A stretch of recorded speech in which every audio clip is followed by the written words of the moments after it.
الحمدللہ کفی وسلام علی عبادہ الذین اصطفیٰ اما بعد۔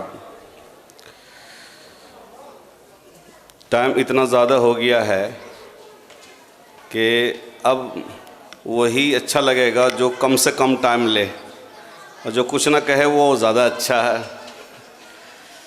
اللہ تبارک و تعالیٰ کا بہت بڑا فضل اور اس کا احسان ہے کہ اللہ تبارک و تعالیٰ نے اس مدرسے کے لیے جو را میٹیریل عطا فرمایا ہے وہ سب اپنی جگہ وہ سب کے سب عظیم ہیں۔ اللہ تبارک و تعالیٰ نے اس مدرسے کو ایسے طلباء کرام عطا فرمایا کہ جو محنتی ہیں اور جو کچھ کر گزرنے کا جذبہ رکھتے ہیں، تو انہیں تیار کرنے کے لیے اللہ تبارک و تعالیٰ نے اساتذہ کرام بھی ایسا عطا فرمایا کہ رات دن جد و جہد اور کوشش کر کے جو ان کو تیار کیا ہے اور ان کی جو تیاری ہوئی ہے وہ آپ کے سامنے آئی۔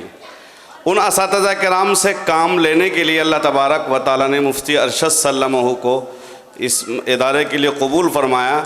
اصل میں اساتذہ کرام میں یہ سمجھیے صلاحیت ہو لیکن کام لینے والا نہ ہو تو پھر کام نہیں ہو پاتا ہے۔ الحمدللہ مفتی ارشد سلمہ کے اندر جو اللہ نے صفت رکھی ہے، ان کا جو مزاج ہے صرف حاکمانہ ہی نہیں حکیمانہ بھی ہے، اس لیے اساتذہ کرام سے فرینڈلی طور پر کام بہت اچھا لے لیتے ہیں ماشاءاللہ۔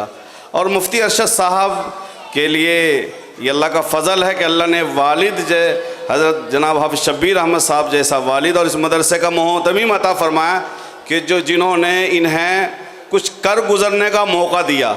اتنا بڑا ادارہ بنایا ان کے سامنے رہا، اتنے سارے اساتذہ کرام طلباء کرام کی ایک بڑی تعداد، ان سب کا خرچہ ان سب کی ذمہ داری حضرت نے اپنے سر لی، اور پھر مفتی ارشد سلمہ کو اختیار دیا اور موقع دیا۔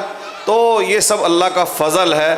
اللہ تبارک و تعالی ہمارے استاد محترم جناب حافظ شبیر احمد صاحب کی عمر میں ان کے برکت عطا فرمائے، ان کے مساعی جمیلہ کو قبول فرمائے، اور مفتی ارشد سلمہ کو بھی اللہ تبارک و تعالی اسی طریقے سے اس مدرسے کی خدمت کرنے کی توفیق عطا فرمائے۔ وآخر الدعوانا الحمد للہ۔